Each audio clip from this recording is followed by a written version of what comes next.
Namaste, Consular Advocate. Today I'm dealing with Indian Stamp Act 1899. It came into force from 1st July 1899. It extends to whole of India. It is applicable to whole of India. This act dealt with law relating to non-judicial stamps. ఈ Indian stamp అంతా కూడా non judicial stamp గురించి deal చేస్తూ ఉంటుంది అనమాట. There are 2 types of stamps: impress stamp and adhesive stamps. Impress stamps అంటే 100 rupees 200 rupees ఇలా ఉంటాయి కదా, ఆ స్టాంప్స్. అడ్హెసివ్ స్టాంప్స్ అంటే ప్రామిసరీ నోట్ మీద అంటిస్తాం కదా, అంటించే వాటిని అడ్హెసివ్ స్టాంప్స్ అంటారు అనమాట. Indian Stamp Act dealt with instrument that requires stamp duty. ఏ ఇన్స్ట్రుమెంట్ కి స్టాంప్ డ్యూటీ అవసరము. టైమ్ ఆఫ్ స్టాంపింగ్, ఏ టైంలో స్టాంపింగ్ చేయాలి. ఇంకా ప్రొసీజర్ టు బి ఫాలోడ్, ఏ ప్రొసీజర్ ఫాలో అవ్వాలి. ఒకవేళ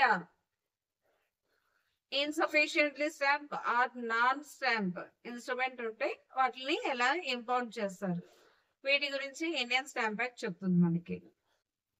stamp duty is liveable on instrument and not on the transaction. Instrument మీద స్టాంప్ డ్యూటీ అనేది ఇంపోజ్ చేయడం జరుగుతుంది. నాట్ బేస్డ్ ఆన్ ట్రాన్సాక్షన్ బట్టి ఉండదు, ఇన్స్ట్రుమెంట్ బట్టి ఉంటుంది అనమాట stamp duty. However it is the substance of transaction that determines the stamp duty. The main object of the act is to secure revenue for the state. Indian Stamp act main motto ఏంటంటే stamp duty అనేది collect చేయడం, అంటే revenue సంపాదించడం అన్నమాట. State duty ఇది. It is being a taxing statute must be considered strictly with this is one of the source to the state. Instrument that requires stamp duty, ఏ instruments కి stamp duty అవసరం ఉంటది అనేది మనకి section 3 లో చెప్తుంది అనమాట. Instrument that are chargeable under section 3 means instrument which requires stamp duty.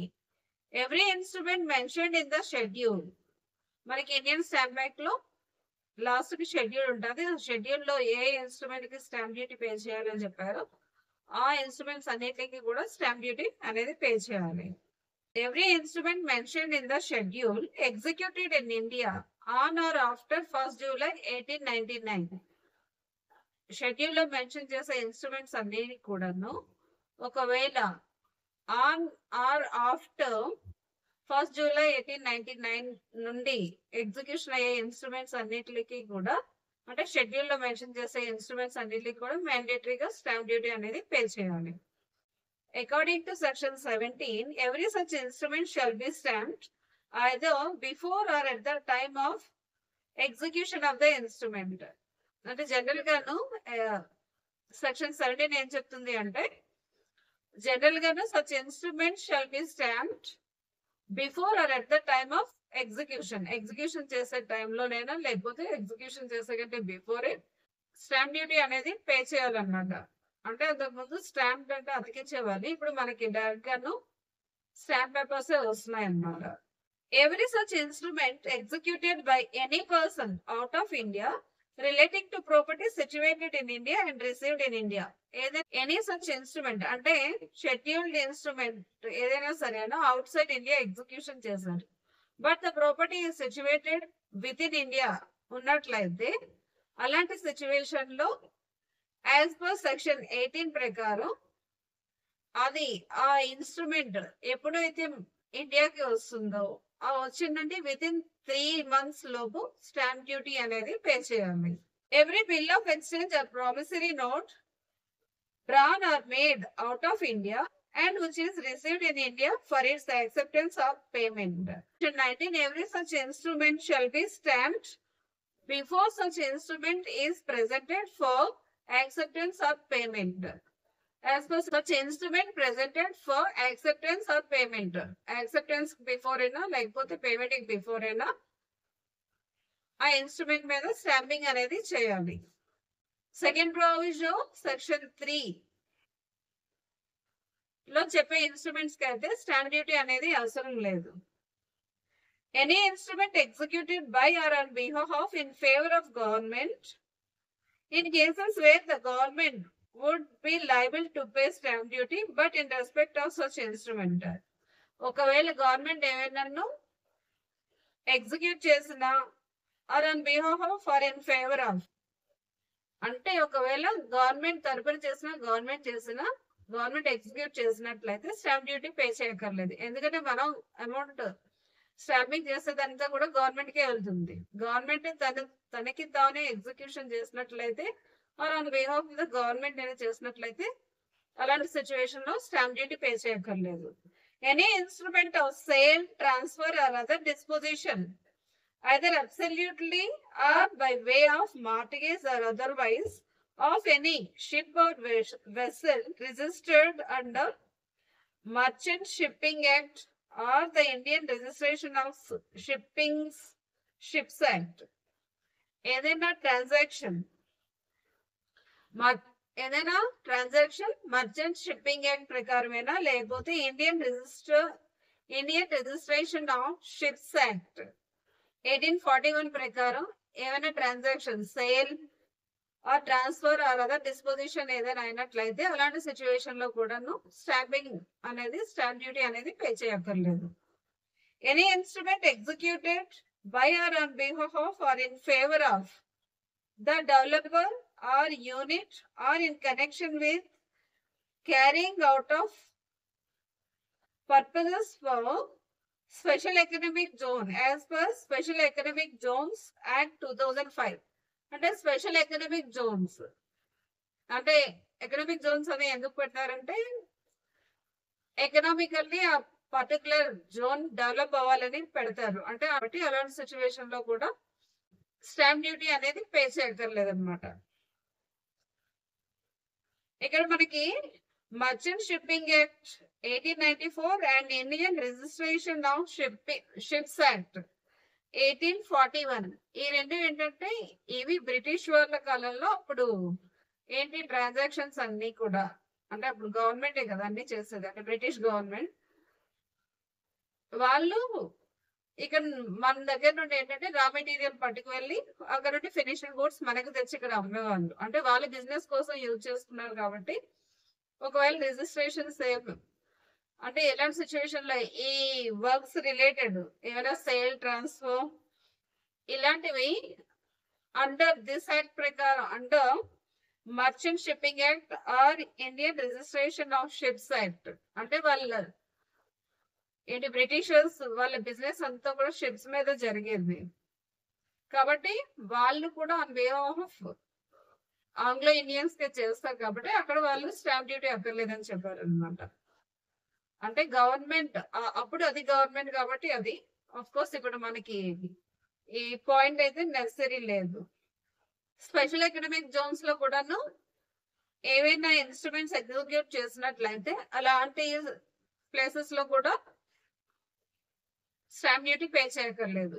ఇంకా స్పెషల్ ఎకనామిక్ జోన్స్ లో ఏంటంటే ఏమైనా ఇన్ఫ్రాస్ట్రక్చర్ ప్రాజెక్ట్స్ ఎవరైనా ఇండస్ట్రీస్ ఏమైనా పెట్టేటప్పుడు వాళ్ళకి కాస్త లిబరల్ గా ఉండాలి కాబట్టి ఇలాంటివన్నీ కూడా వైవర్ అనేవి ఇస్తూ ఉంటారు.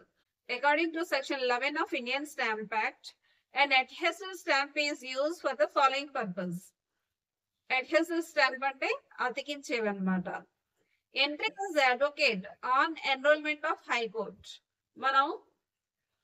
మన LLB కంప్లీట్ అయిపోయిన తర్వాత ఎన్రోల్ చేసుకుంటాం కదా హైకోర్టుకు వెళ్ళి, అక్కడ హైకోర్టులో మనం అంటించే స్టాంప్ ఉంటుంది కదా, మన ఫీజు ఎంతో అంత స్టాంప్ అనేది మనం బడ్జెట్ చేయాలి. ఇక్కడ మన ఏంటంటే నేను ఎన్రోల్ అయ్యేటప్పుడు అయితే తెలంగాణలో అప్పుడు కంబైన్డ్ ఆంధ్రప్రదేశ్ ఉండేది, అక్కడ గబిలాలు ఉంటాయి. ఎవరైనా ల్యాండ్ మార్క్ అడిగితే గబిలాలు ఎక్కడ ఉంటాయో అక్కడ వెళ్ళి మనం స్టాంప్ కొనుక్కోవాలి అని చెప్తాను. అలా అనమాట. అక్కడ స్టాంప్ తీసుకొని దాన్ని అంటించాలి మన అప్లికేషన్ మీద. Entry as an advocate on enrolment of high court. హైకోర్టులో ఎన్రోల్ అయ్యేటప్పుడు అంటించే స్టాంప్స్ కూడా అడ్హెసివ్ స్టాంప్స్ అంటారు. Transfer of shares and endorsement of debentures. Shares, debentures transfer చేసేటప్పుడు కూడా అడ్హెసివ్ స్టాంప్స్ అనేవి అంటించాలి. ఫర్ నటోరియల్ యాక్ట్స్ అంటే నోటరీ మనం చేయించుకునేటప్పుడు కూడా అడ్హెసివ్ స్టాంప్ అనేది అంటిస్తారు. స్టాంప్స్ అంటిస్తాం కదా, that is in relation to bill of exchange or promissory note drawn or made out of India. ఏదైనా promissory note or bill of exchange outside India execute చేస్తే అలాంటి వాటికి కూడా అడ్హెసివ్ స్టాంప్స్ అంటిస్తారు. For any other instrument chargeable for stamp duty exceeding 25 paise. Generally when impressive stamps are not available. అంటే ఎప్పుడైతే impressive stamps అనేవి availability ఉండదో అలాంటి సిచ్యువేషన్ లో అడ్హెసివ్ స్టాంప్స్ అనేవి అందిస్తారనమాట. when the instrument is said to be duly stamped. for legal validity of an instrument it shall be duly stamped. మనకి ఏదైనా instrument కి లీగల్ వ్యాలిడిటీ కావాలి అంటే ఆ ఇన్స్ట్రుమెంట్ కి డ్యూలీగా స్టాంప్ అనేది అవ్వాలి అన్నమాట. According to section 211 of the act an instrument is said to be duly stamped when it is stamped for proper value in proper manner and cancelled properly. ఏదైనా instrument duly stamp అయింది అని ఎలా చెప్పగలం అంటే proper value ఉండాలి, proper manner లో ఉండాలి and cancelled duly అంటే ప్రాపర్ గా క్యాన్సిల్ చేయాలి. What is proper value means paying the stamp duty as per the schedule. అంటే షెడ్యూల్ లో ప్రతి ఇన్స్ట్రుమెంట్ కి కూడా ఎంత స్టాంప్ డ్యూటీ పే చేయాలని ఉంటుంది. ఆ ఎంత స్టాంప్ డ్యూటీ మెన్షన్ చేశారో అంత స్టాంప్ డ్యూటీని మనం పే చేసినప్పుడే అది ప్రాపర్లీ వాల్యూ అవుతుంది అనమాట. Proper manner means according to section 13 of the act in case of impressed stamp the stamp should be appear on face of the instrument. Proper manner అంటే ఒకవేళ impressive stamp అయినట్టు అనుకోండి, on its face అంటే కనిపించాలన్నమాట. Impressive stamp కనిపించినప్పుడే అది properly in proper manner లో మనం stamping చేసినట్లు లెక్క. Properly cancelled means according to section 12 of the act adhesive stamp may be cancelled by writing his name or initial on or cross the stamp. Proper cancellation ఎలా చేస్తామంటే as per section 12 adhesive stamp అంటే ఏమైనా అతికించే stamps ఉన్నాయనుకో maybe cancel by writing his name. వాళ్ళ name stamp అతికించి name ని రాయాలి, దాని మీద నేమ్ అయినా రాయాలి or initial on or across the stamp. Stamp మీద అంటే మనం జనరల్ గా చూడండి ప్రామిసరీ నోట్ చూసామంటే ప్రామిసరీ నోట్ మీద మనం స్టాంప్ అతికిస్తాం, దాని మీద సైన్ చేస్తారు అన్నమాట. అలానే చేయాలి. అలా చేస్తే దాన్ని ప్రాపర్లీ క్యాన్సిల్ ప్రాపర్లీ అంటారు అనమాట. In case impressive stamp paper should be contain the name of the person for whom it is purchased and the instrument shall be executed only by such person. ఒకవేళ impressive stamp అనుకోండి అంటే మనం ఏదైనా property కొంటున్నాం అనుకోండి, అలాంటి situation లో మనం ఇంప్రెసివ్ స్టాంప్స్ కొనుక్కొని తెచ్చుకుంటాం. ఆ ఇంప్రెసివ్ స్టాంప్స్ అవి ఎవరి కోసం అయితే పర్చేజ్ చేస్తారో వాళ్ళే యూజ్ చేయాలి అన్నమాట. A stamp paper is not transferable property but it is heritable property. ఎవరి పేరు మీద అయితే ఇంప్రెస్ స్టాంప్ పేపర్స్ కొన్నారో వాళ్ళే దాన్ని యూజ్ చేయాలి అనమాట. అది ఒకళ్ళు పర్చేజ్ చేసి ఇంకొకరికి ఇవ్వడానికి వీల్లేదు, కానీ దట్ ఈస్ హెరిటబుల్. ఒకవేళ యూజ్ చేయకపోతే వాళ్ళ పిల్లలకి. Impounding means seizure of instrument. Impounding అంటే సీజ్ చేయడం అనమాట ఇన్స్ట్రుమెంట్ ని, or to keep in custody of law, లేకపోతే లా కస్టడీలోకి తీసుకోవడం, దాన్ని ఇంపౌండింగ్ అంటారు. Impound means to take legal or formal possession of a thing. Impound అంటే వాళ్ళు ఫిజికల్ పొజిషన్ లోకి తీసుకోవడం అనమాట. Take legal or formal possession of a thing. Legal గా లేకపోతే ఫార్మల్ గాను ఎవరైనా కోర్టులో ఒక డాక్యుమెంట్ ప్రొడ్యూస్ చేశారు, అలాంటి సిచ్యువేషన్ లో దాని మీద స్టాంప్ డ్యూటీ లేదనుకోండి, అప్పుడు కోర్టు దాన్ని ఇంపౌండ్ చేస్తుంది. అంటే కోర్టు వాళ్ళ దగ్గర ఉంచుకుంటారు అనమాట, మళ్ళీ వెనక్కి ఇవ్వరు నాట్ డ్యూలీ స్టాంప్డ్ అయినట్లయితే. A mere oral order given by the court is not resulting into impounding. అంటే ఇంపోర్టింగ్ అంటే జస్ట్ ఇంపోర్ట్ చేస్తున్నామని ఓరల్ గా చెప్తే దాన్ని ఇంపోర్ట్ చేసినట్టు కాదు. When the instrument is taken in to custody by the court and an endorsement is made thereon, the instrument is said to have been impounded. When the instrument is taken into custody by the court and an endorsement is made thereon, ఎప్పుడైతే court కస్టడీలో ఒక instrument తీసుకుంటుందో, అంటే ఏదైనా instrument not duly stamped అయినట్లయితే court ఆ instrument ని కస్టడీలోకి తీసుకుంటుంది. కస్టడీలో తీసుకున్న తర్వాత దాని మీద endorsement must be made thereon, దాని మీద ఇంపౌండ్ చేసినామని మెన్షన్ చేయాలన్నమాట. Then the instrument is had to be impounded, అంటే కస్టడీలోకి తీసుకొని దాని మీద ఇంపౌండ్ చేస్తున్నామని ఎండార్స్మెంట్ రాయాలి. అప్పుడే ఆ డాక్యుమెంట్ ని ఇంపౌండ్ చేసినట్టు లెక్క అనమాట. మీరు ఓరల్ కన్ను ఇంపౌండ్ చేస్తున్నామంటే that is not impounding. According to section 33 of the Stamp Act, an instrument not duly stamped can be impounded when it is presented in relation to a legal transaction. Section 33 ప్రకారం ఏంటంటే ఏదైనా instrument not duly stamp అయినట్లయితే దాన్ని ఏదైనా legal transaction కి present చేసేటప్పుడు ఆ instrument ని ఇంపౌండ్ చేస్తారు. The main object of impounding is to protect the revenue of the state. Main motto ఏంటంటే స్టాంప్ యాక్ట్ ది ఇంపౌండ్ ఎందుకు చేస్తారంటే గవర్నమెంట్ కి పే చేయవలసిన స్టాంప్ డ్యూటీ పే చేయలేదు కాబట్టి ఆ స్టాంప్ డ్యూటీని పే చేయమని ఇంపౌండ్ చేస్తారు. రెవెన్యూ లాస్ వస్తుంది కాబట్టి స్టేట్ కి. Section 30A of CPC and Order 13 Rule 8 of CPC also dealt with impounding of an instrument. మనకి సిపిసిలో section 30A order 13 rule 8 of CPC కూడా ఇంపౌండింగ్ గురించి చెప్తాయి అన్నమాట, ఎలా ఇంపౌండ్ చేయాలి. An instrument can be impounded before the official function is completed. ఏదైనా instrument ని ఇంపౌండ్ చేయాలంటే అఫీషియల్ ఫంక్షన్ కంప్లీట్ అవే కంటే ముందునే ఇంపౌండ్ చేయాలి. Once the official function is completed, the instrument cannot be impounded.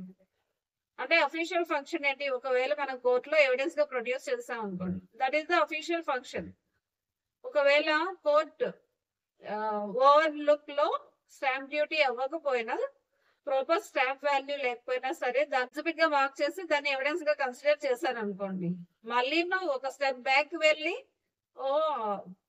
ఇది స్టాంప్ డ్యూటీ అవ్వలేదు కాబట్టి అని మళ్ళీ వెనక్కి స్టెప్ వేసేది రైట్ ఉండదు అనమాట కోర్టుకేనా, లేకపోతే ఇంకెక్కడైనా సరే ఎనీ అఫీషియల్ ఫంక్షన్స్ లో ఏదైనా డాక్యుమెంట్ నాట్ డ్యూలీ స్టాంప్డ్, ఒకవేళ అఫీషియల్ ఫంక్షన్ కంప్లీట్ అయిపోయింది అంటే దాన్ని మళ్ళీ వెనక్కి తీసుకోలేరు అనమాట. కాబట్టి before completion of official function, the officials must properly observe whether the instrument is properly stamped or not. A registrar can impound the instrument before it is registered. Once it is registered, it cannot be impounded. మనం register దగ్గర registration కి ఏదైనా అంటే sale deed or anything మనం register ముందు submit చేసేటప్పుడు దానికి proper stamp duty మనం పే చేయలేదు అనుకోండి, ఆ రిజిస్టర్ ఓవర్లుక్ లో ఒకవేళ రిజిస్ట్రేషన్ చేసేస్తే మళ్ళీ దాని తర్వాత సారీ నేను చూడలేదు అంటే అవ్వదన్నమాట, ఇంకా ఆ ట్రాన్సాక్షన్ కంప్లీట్ అయిపోయినట్టే. దెన్ లీగల్ శాంక్టిటీ అనేది ఇన్స్ట్రుమెంట్ కి వచ్చేస్తుంది ఒకసారి ఏంటి అఫీషియల్ ఫంక్షన్ అనేది కంప్లీట్ అయినట్లయితే. Once an instrument was admitted in evidence and judgment was pronounced, the court becomes functus officio and cannot reopen the matter for impounding. ఒకసారి మనం ఏదైనా instrument not duly stamped instrument కోర్టులో produce చేసాము, దాన్ని court దాన్ని admit చేసింది అనుకోండి, admit చేసి తర్వాత జడ్జ్మెంట్ కూడా పాస్ చేసిన తర్వాత దాని తర్వాత మళ్ళీ జడ్జ్మెంట్ పాస్ చేసిన తర్వాత అప్పుడు నేను చూడలేదు అలా అంటే అవ్వదనమాట. వన్స్ జడ్జ్మెంట్ పాస్ చేసి cannot reopen the matter for impounding. Impound చేయడానికి మీరు అప్పుడు నేను చూడలేదు ఓవర్లుక్ లో వెళ్ళిపోయింది, ఇప్పుడు మీరు స్టాంప్ డ్యూటీ పే చేయండి అని కోర్టు ఏమీ అనలేదన్నమాట. అప్పుడు ఇంపోర్ట్ చేయలేరు ఇన్స్ట్రుమెంట్ ని. Before completion of official function ముందే ఇంపోర్ట్ చేయాలి. వన్స్ అఫీషియల్ ఫంక్షన్ కంప్లీట్ అయిపోతే ఆ ఇన్స్ట్రుమెంట్ ని అఫీషియల్స్ ఎవరు కూడాను ఇంపోర్ట్ చేయలేరు అనమాట. According to section 33 of the Act, every person who has authority to receive evidence either by law or by an agreement between the parties can import the instrument if it is not duly stamped. As per section 33 prakaram, every person who has authority to receive evidence by law, ఏ person అయితే evidence తీసుకుంటారో as per law, ఆ persons కి instruments ఒకవేళ not duly stamped అయినట్లయితే import చేసే authority ఉంటుంది అనమాట. A judge of a civil court, a quasi judicial authority or an arbitrator. Arbitrator కూడా ఎవిడెన్స్ తీసుకుంటారు. క్వాసీ జ్యుడిషియల్ అథారిటీ అంటే ట్రిబ్యునల్స్ అండ్ సివిల్ జడ్జ్, వీళ్ళు ముగ్గురు కూడాను ఎవిడెన్స్ తీసుకొని జడ్జిమెంట్ పాస్ చేస్తారు. వీళ్ళు ముగ్గురికి కూడాను ఒకవేళ ఒకవేళ ప్రాపర్లీ నాట్ స్టాంప్డ్ అయినట్లయితే వీళ్ళు ఇంపోర్ట్ చేసే అథారిటీ ఉంటుంది. Every person who is in charge of public office can import the instrument when it is presented before him in performance of his official function and when it is not duly stamped. Evidence గా receive చేసుకునేటప్పుడైతే judges వీళ్ళందరూ వస్తారు.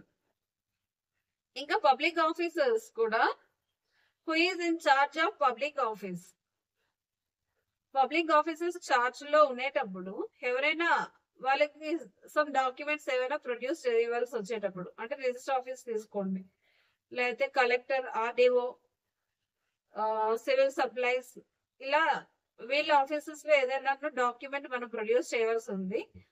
And that document are instrument needs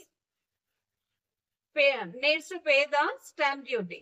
stamp duty pay చేయాలి. కానీ మనం ఒకవేళ ఆ instrument కి stamp duty pay చేయనట్లయితే అలాంటి సిచ్యువేషన్ లో ఆఫీసర్స్ ఆ ఇన్స్ట్రుమెంట్ ని ఇంపోర్ట్ చేయొచ్చు. According to section 33, a police officer cannot import an instrument. Police officer మాత్రం ఇంపోర్ట్ చేసే రైట్ లేదనమాట. పబ్లిక్ ఆఫీసర్స్ కి ఉంటుంది, జడ్జెస్ కి ఉంటుంది, సివిల్ జడ్జెస్ కి ఉంటుంది, కానీ పోలీస్ ఆఫీసర్ మాత్రమే ఉండదు. A magistrate or judge of criminal court cannot import an instrument under certain cases. ఇంకా క్రిమినల్ కోర్ట్ జడ్జెస్ కూడాను ఈ క్రిమినల్ కోర్ట్ జడ్జెస్ కూడా ఇన్స్ట్రుమెంట్ ని ఇంపోర్ట్ చేసే రైట్ ఉండదు. In Government of AP and others versus Srimati Lakshmi Devi 2008 Supreme Court cases, the court held that when a document is produced before public officer and he finds that instrument is not duly stamped, such officer shall not return the instrument but he must import the same. The Government of Andhra Pradesh and others versus Srimati P. Lakshmi Devi 2008 supreme court judgment లో ఏం చెప్పారంటే, ఏదైనా document public officer ముందు produce చేసేటప్పుడు the document if not duly stamped, then the public officer ఏం చేయాలంటే ఆ document ని రిటర్న్ ఇవ్వకూడదు, ఆ డాక్యుమెంట్ ని తన దగ్గరే ఉంచుకోవాలి, అంటే ఇంపోర్ట్ చేయాలి అన్నమాట. Evidentiary value of instrument not duly stamped. ఒకవేళ నాట్ డ్యూలీ స్టాంప్డ్ అయినట్లయితే వాటి evidentiary, if the instrument is not duly stamped, what is the evidentiary value? Section 35. According to section 35 of the Act, when an instrument is not duly stamped, it is not be admitted in evidence for any purpose by the court and the same shall be impounded. Proper stamp duty pay చేయనట్లయితే it shall not be used in evidence. అసలు ఇంకా దానికి value ఉండదు అనమాట, evidence లో తీసుకోరు. వెంటనే court ఏం చేయాలంటే ఇన్స్ట్రుమెంట్ ని ఇంపోర్ట్ చేయాలి. If an instrument is presented before public officer, he shall not authenticate it or register it and shall be import the same. ఒకవేళ పబ్లిక్ ఆఫీసర్ ముందు, ఒకవేళ రిజిస్టర్ ముందు ఏదైనా డాక్యుమెంట్, అదే సేల్ కి సంబంధించిన డాక్యుమెంట్ ఇన్స్ట్రుమెంట్ ని ప్రొడ్యూస్ చేశాం, ఒకవేళ అది నాట్ డ్యూలీ స్టాంప్డ్ అయినట్లయితే వెంటనే ఆ రిజిస్టర్ ఆర్ పబ్లిక్ సర్వెంట్ ఏం చేయాలంటే ఇన్స్ట్రుమెంట్ ని ఇంపోర్ట్ చేయాలి. However an instrument may be admitted in evidence. ఎప్పుడు మళ్ళీ ఆ ఇన్స్ట్రుమెంట్ ని అడ్మిట్ చేశారు అంటే penalty and insufficient stamp duty ఎంత ఉందో అంతను ప్లస్ పెనాల్టీ పే చేసిన తర్వాత ఆ ఇన్స్ట్రుమెంట్ ని ఎవిడెన్స్ గాను మళ్ళీ యాక్సెప్ట్ చేస్తారనమాట. ఒకవేళ స్టాంప్ డ్యూటీ అనేది 5 రూపీస్ ఆర్ 5 రూపీస్ లోపు ఉన్నట్లయితే ఈ ఫైన్ అనేది 5 రూపీస్ అనేది పే చేయాలి. ఒకవేళ స్టాంప్ డ్యూటీ అంటే ఇవన్నీ ఓల్డ్ యాక్ట్ లో ఇచ్చేవి కాబట్టి అంత తక్కువ ఉన్నాయన్నమాట. ఒకవేళ 5 రూపీస్ కంటే ఎక్కువ స్టాంప్ డ్యూటీ అయినట్లయితే 10 times of the deficiency stamp duty. Stamp duty చేయవలసిన దానిలో ఇన్సఫిషియంట్ స్టాంప్ డ్యూటీ ఎంత అయితే ఉందో ఆ ఇన్సఫిషియంట్ స్టాంప్ డ్యూటీ ప్లస్ ఎంతైతే డెఫిషియన్సీ ఉందో దానికి 10 times పే చేయాలన్నమాట. If instrument is insufficiently stamped, party presenting the instrument shall pay the deficit stamp amount and penalty 5 or 10 times to the deficit amount depending upon the deficit amount. ఎంతైతే shortage pay చేశారో stamp duty ఆ stamp డ్యూటీకి ఒకవేళ 5 rupees కంటే ఎక్కువైతే ఎంత deficit stamp duty ఉందో దానికి 10 times ఎక్కువ అనమాట పే చేయాలి. ఒకవేళ 5 రూపీస్ లోపు అయితే 5 రూపీస్ పే చేయాలి. Unstamped or insufficient stamped instrument is not void. అంటే ఏదైనా insufficiently stamped instrument or unstamped instrument అనేది వాయిడ్ ఇన్స్ట్రుమెంట్ మాత్రం కాదనమాట. It becomes effective from the date of its execution once it is properly stamped with stamp duty or deficit amount and penalty as provided. ఒకసారి ఆ stamp డ్యూటీకి pay చేయవలసిన deficit stamp duty and penalty pay చేసిన తర్వాత ఆ instrument అనేది validity ఎప్పటి నుండి వస్తుందంటే ఫ్రమ్ డేట్ ఆఫ్ ఎగ్జిక్యూషన్ నుండి వస్తుంది అనమాట. ఎప్పుడైతే ఎగ్జిక్యూట్ చేస్తారో అప్పటి నుండి కూడా వ్యాలిడిటీగానే కన్సిడర్ చేస్తారు. అంటే డెఫిషియెంట్ స్టాంప్ డ్యూటీ అన్స్టాంప్ డ్యూటీ ఎప్పుడు తర్వాత పే చేసినా సరే ఏ రోజైతే పే చేస్తారో ఆ రోజు నుండి కాకుండా ఏ రోజైతే ఎగ్జిక్యూషన్ చేశారో ఇన్స్ట్రుమెంట్ ఆ రోజు నుండి కూడా అది వ్యాలిడ్ డాక్యుమెంట్ గానే కన్సిడర్ చేస్తారు. When an instrument is not duly stamped, it will not be admitted in evidence for any purpose. ఒకవేళ స్టాంప్ డ్యూటీ అనేది ప్రాపర్ గా నాట్ డ్యూలీ స్టాంప్డ్ అంటే not sufficiently stamped in not proper manner or signed properly ఏవి కూడా proper గా లేనట్లయితే అలాంటి situation లో when an instrument is not duly stamped, it will not be admitted in evidence for any purpose.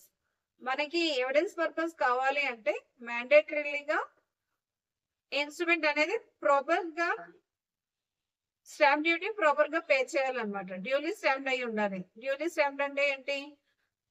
Instrument కి ఎంత అయితే ప్రాపర్ వాల్యూ ఉందో అంత value of the stamp duty pay చేయాలి in proper manner and cancel properly. ఇవన్నీ కూడా proper గా అయినప్పుడే దట్ ఈస్ డ్యూలీ స్టాంప్డ్.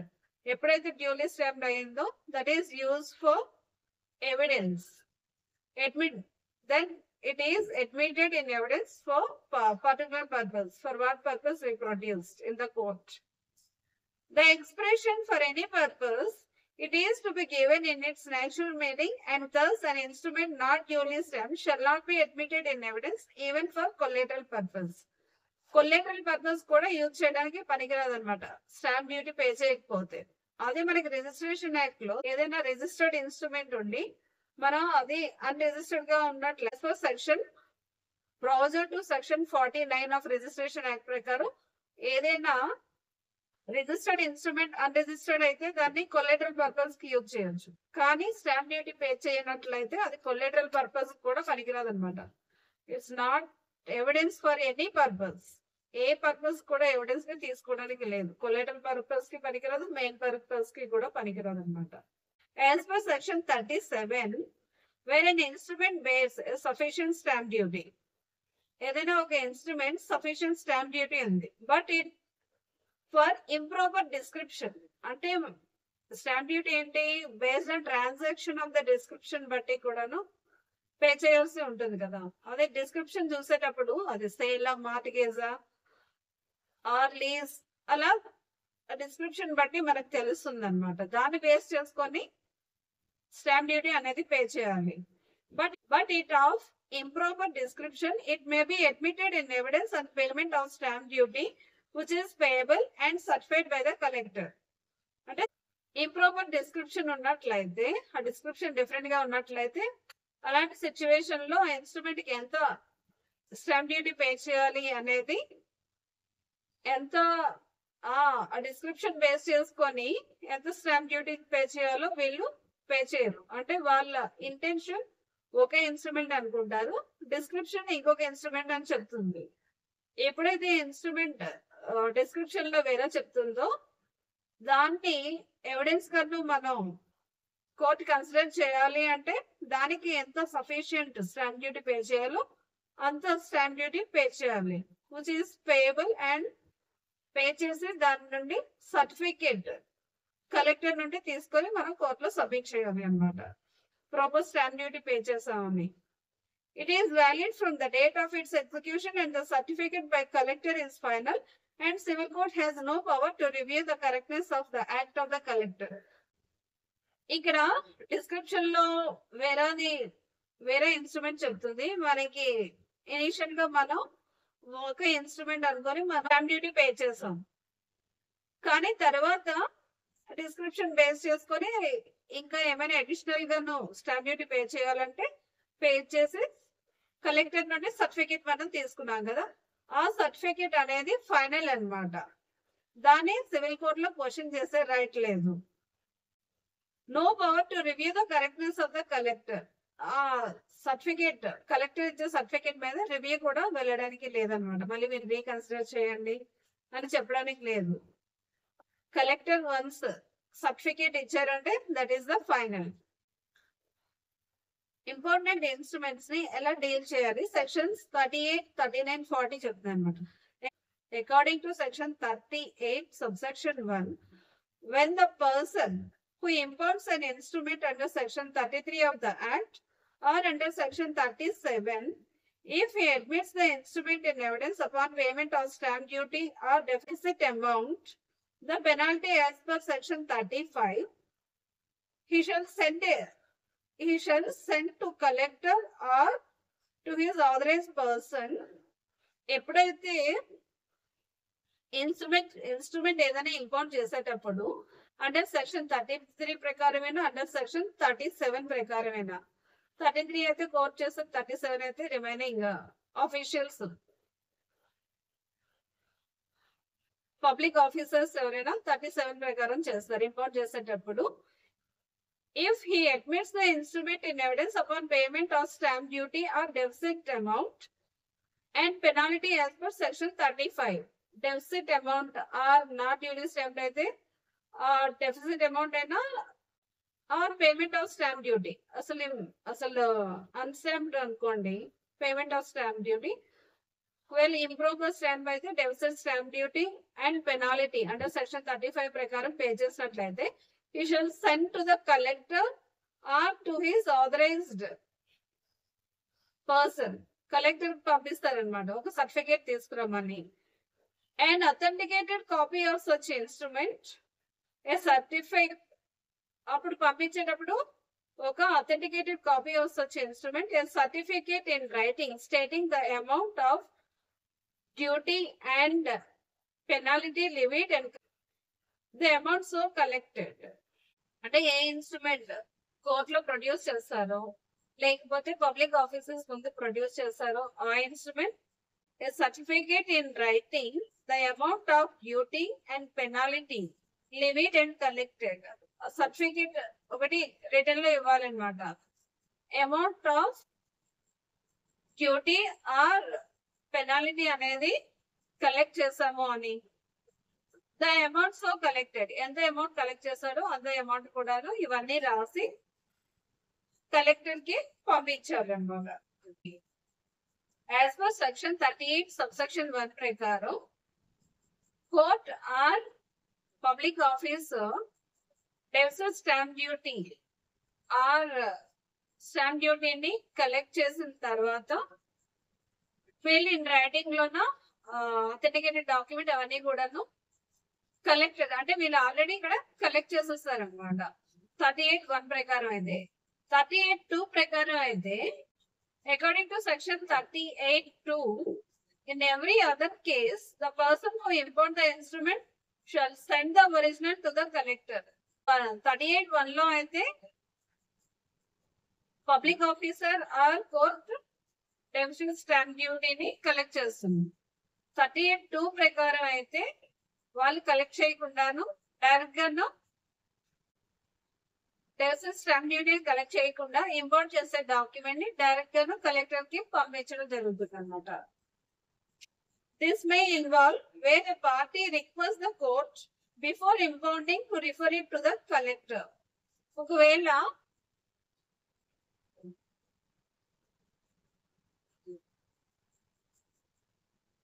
ఒకవేళ కోర్టు ఇంపౌండ్ చేయక ముందే పార్టీ కోర్ట్ ని రిక్వెస్ట్ చేస్తుంది అనుకోండి కలెక్టర్ పంపించమని, అలాంటి సిచ్యువేషన్ లో యాజ్ పర్ సెక్షన్ 38 సబ్సెక్షన్ 2 ప్రకారం పంపిస్తారు. వేరే party did not pay the stamp duty and penalty. ఒకవేళ party stamp duty penalty pay చేయనట్లయినా అలాంటి సిచ్యువేషన్ లో కూడా కలెక్టర్ కి పంపించడం జరుగుతుంది. Where instrument is impounded by a public officer the original instrument is sent to collector. ఒకవేళ public officer ఎవరైనా ఇంపోర్ట్ చేసినట్లయితే అలాంటి సిచ్యువేషన్ లో ఆ ఇన్స్ట్రుమెంట్ ని కలెక్టర్ కి పంపిస్తారు. 38(1) ప్రకారం అయితే కోర్ట్ ఇంపౌండ్ చేసిన తర్వాత స్టాంప్ డ్యూటీ ఆ డెఫిసిట్ స్టాంప్ డ్యూటీ పే చేసిన తర్వాత దాన్ని ఇన్ రైటింగ్ లో రాసి ఎంత అమౌంట్ పెనాలిటీ అమౌంట్ ఎంత కలెక్ట్ చేస్తారో అవన్నీ కూడా రైటింగ్ లో రాసి తర్వాత కలెక్టర్ దగ్గర పంపిస్తారు. ఒకవేళ ఇంపౌండ్ చేయక ముందే అయితే కోర్టు దగ్గర నుండి కలెక్టర్ పంపించాలి అని ఒకవేళ పార్టీ రిక్వెస్ట్ చేస్తే బిఫోర్ ఇంపౌండింగ్ దెన్ కోర్టు ఆ ఇన్స్ట్రుమెంట్ ని పంపిస్తారు అనమాట. లేకపోతే party penalty amount deficit amount pay చేయనట్లయినా సరే కలెక్టర్ దగ్గర పంపిస్తారు. ఒకవేళ పబ్లిక్ ఆఫీసర్ ఎవరైనా ఇంపౌండ్ చేసినట్లయితే కూడా పబ్లిక్ ఆఫీసర్ ఈ పెనాలిటీని కలెక్ట్ చేయడం ఉండదు అనమాట. అలాంటి సిచ్యువేషన్ లో కలెక్టర్ కి పంపిస్తారు. When original document is sent to A collector under section 38(2) the trial of case need not be stayed till the document is received. మరియు సెక్షన్ 38 సబ్సెక్షన్ 2 ప్రకారం ఏదైనా డాక్యుమెంట్ ని కలెక్టర్ పంపించినట్లయితే కోర్ట్ ప్రొసీడింగ్స్ ని stay చేయాల్సిన necessity ఏమీ లేదు. As per section 38(1) ప్రకారం ఏంటంటే stamp duty or deficit stamp duty plus penalty కూడా పే చేసిన తర్వాత కలెక్టర్ దగ్గరికి పంపిస్తారు. కలెక్టర్ ఏంటంటే యాజ్ పర్ సెక్షన్ 39(1) ప్రకారం కోర్టు ఒకవేళ stamp duty or deficit stamp duty plus penalty collect చేసేది ఈ కలెక్టర్ ఏంటంటే అవసరం లేదు ఇంత పెనాలిటీ కలెక్ట్ చేయాల్సిన అవసరం లేదు అని అనుకునేటప్పుడు అయితే హీ కెన్ రిఫండ్. కలెక్టర్ ఆ పార్టీస్ అమౌంట్ ని రిఫండ్ చేస్తారు అనమాట. Refund any portion of penalty exceeding ₹5. ₹5 కంటే ఎక్కువగాను ఏదైనా పెనాల్టీ ఇంపోజ్ చేసినట్లయితే court collector fails that much of penalty is not necessary అనేటప్పుడు రిఫండ్ చేస్తారు.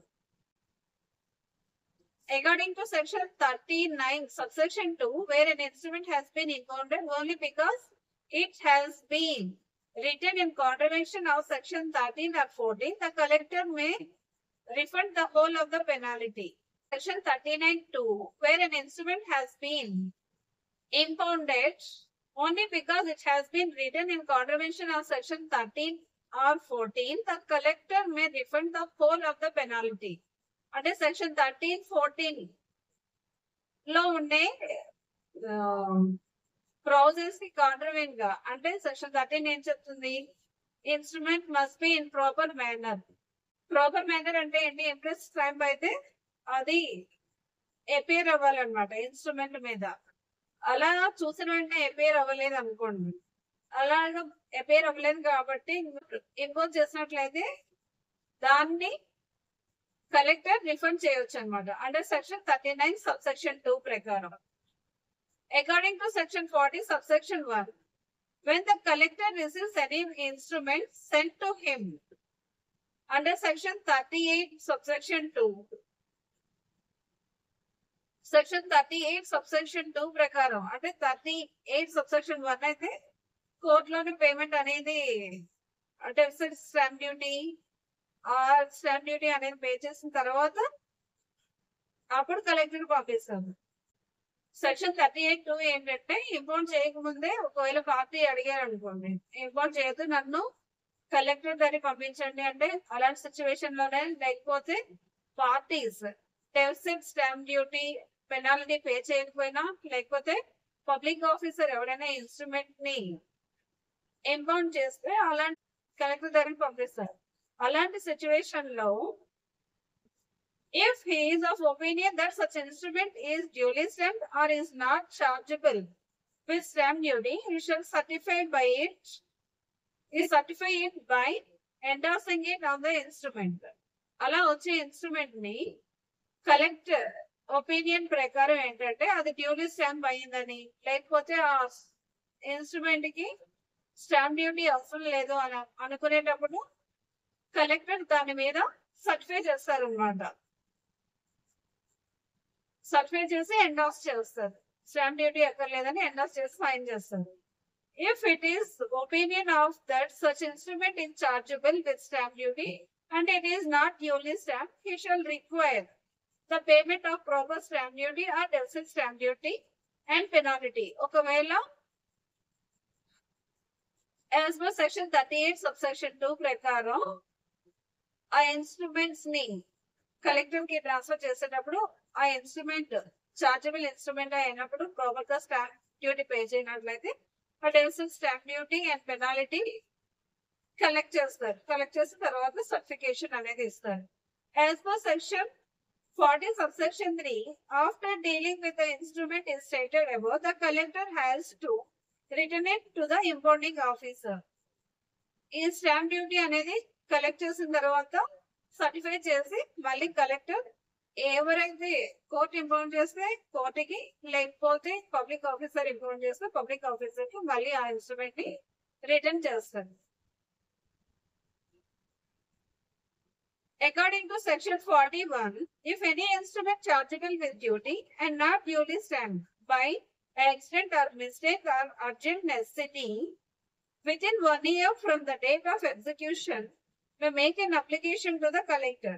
ఒకవేళ జనరల్ గా ఏంటి, ఏదైనా ఇన్స్ట్రుమెంట్ అయితే ఎగ్జిక్యూట్ చేసినట్లయితే అంటే at the time of execution or before execution stamp duty అనేది పే చేయాలి. ఒకవేళ ఫారిన్ లో అయితే ఇండియాకి ఆ ఇన్స్ట్రుమెంట్ వచ్చిందంటే విదిన్ 3 months లోపు స్టాంప్ డ్యూటీ అనేది పే చేయాలి. కానీ ఇక్కడ ఏంటంటే due to accident or mistake or urgent necessity వల్ల స్టాంప్ డ్యూటీ పే చేయనట్లయితే విదిన్ 1 year లోపు అప్లికేషన్ కలెక్టర్ కి అప్లికేషన్ పెట్టుకొని, అది మేము ఇంటెన్షనల్లీ చేయలేదు అనే అప్లికేషన్ పెట్టుకొని స్టాంప్ డ్యూటీ పే చేయాల్సి వస్తుంది అనమాట. If the collector is satisfied that such omission is by accident, he may receive such amount and certify by endorsement that such instrument is duly stamped and thereupon it is admissible in evidence. అంటే మేము intentionally చేయలేదు, by accident or mistake or urgent necessity వల్ల అనేసి కోర్టుకి application పెట్టుకొని, అంటే అది కూడా ఎప్పుడంటే వితిన్ 1 year లో పెట్టుకోవాలి. మనం ఇచ్చే కాజ్ అది కలెక్టర్ సాటిస్ఫై అయినట్లయితే అప్పుడు కలెక్టర్ ఆ స్టాంప్ డ్యూటీని రిసీవ్ చేసుకొని మనకి ఒక సర్టిఫికేట్ ఇస్తారనమాట. Certificate by endorsement of that instrument. అప్పుడు స్టాంప్ డ్యూటీని కలెక్ట్ చేసి మనకి సర్టిఫికేషన్ అని ఇస్తారు. అప్పుడు that instrument is duly stamp. అప్పుడు ఎలా ఇస్తారంటే that certificate, that instrument is duly stamped. ఇప్పుడు డ్యూలీ స్టాంప్ అయ్యేటప్పుడు ఏంటంటే దానికి లీగల్ సాంక్టిటీ ఉంటుంది. thereupon it is admissible in evidence. అది ఎవిడెన్స్ ఇచ్చేటప్పుడు admissible అవుతుంది అన్నమాట. According to section 54, if a person intends to return the unused stamp paper, he has to do so within 6 months from the date of purchase. As per section 54 ఏంటంటే ఏదైనా unused stamps ఏమైనా ఉన్నట్లయితే అవి within 6 months లోపు return చేయాలి. Once purchased, the stamp paper may be used at any time and there is no time limit. కానీ మనం use చేయకపోతే వితిన్ 6 months లోపు రిటర్న్ చేయాలి. కానీ వన్స్ స్టాంప్ పేపర్స్ పర్చేజ్ చేసినట్లయితే దానికి టైం లిమిట్ అనేది ఏమీ ఉండదు, ఎప్పుడైనా మనం యూజ్ చేసుకోవచ్చు. According to section 36, where an instrument has been admitted in evidence, it cannot be called in question at any stage of the proceeding on ground that the instrument has been duly stamped.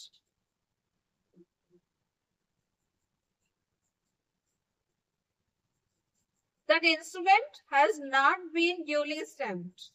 However, under section 61, it can be questioned. కానీ once admitted in evidence అయినట్లయితే not duly stamped instrument, దాన్ని మళ్ళీ తర్వాత మనం question చేయకూడదు at any stage. ఎలా అని not duly stamped అని అంటే మనం ఏదైనా డాక్యుమెంట్ అడ్మిట్ చేసేటప్పుడు అదర్ సైడ్ అంతా చాలా కాషియస్ గా ఉండాలి అనమాట. వన్స్ అడ్మిట్ అయిపోయిన తర్వాత అదర్ సైడ్ అయినా కాదు ఎవరైనా సరే పాయింట్ రైట్ చేయడానికి ఉండదు. కానీ వన్ ఎక్సెప్షన్ ఉందన్నమాట as per section 61. According to section 61, where an appellate court or regional court is of opinion that such instrument should not have been admitted in evidence without payment of duty and penalty under section 35, it may regard the declaration that effect and determine the amount of duty and may require in whose possession or power such instrument is to be produced the same and may be impound the same when produced. కానీ as per section 61 ప్రకారం ఏంటంటే appellate court or revisional court is of opinion that instrument is not duly stamped అని అన్నప్పుడు, opine అయినప్పుడు అది admitted అయిపోయినా సరే without payment of stamp duty or insufficient stamp duty along with penalty అయినట్లయితే వాళ్ళకి it may record the declaration to that effect and determine the amount. దానికి ఒక డిక్లరేషన్ ఇచ్చి వాళ్ళు ఏంటంటే డిటర్మైన్ ద అమౌంట్ ఆఫ్ ఎంతైతే డెఫిషియెంట్ స్టాంప్ డ్యూటీ ఉందో దాన్ని డిటర్మైన్ చేసి ఎవరి పొజిషన్ లో ఉందో ఆర్ ఎవరి పవర్ లో ఉందో ఇన్స్ట్రుమెంట్ ని ప్రొడ్యూస్ చేయమంటారు. And impound the same when produce, ఎవరి కస్టడీలో ఉందో వాళ్ళని ప్రొడ్యూస్ చేయమని దాన్ని ఇంపౌండ్ చేస్తారు. ఇంపౌండ్ చేస్తారంటే మళ్ళీ ఏంటి రిటర్న్స్ స్టాంప్ డ్యూటీ అవన్నీ కూడా పే చేయాల్సిన నెసెసిటీ ఉంటుంది.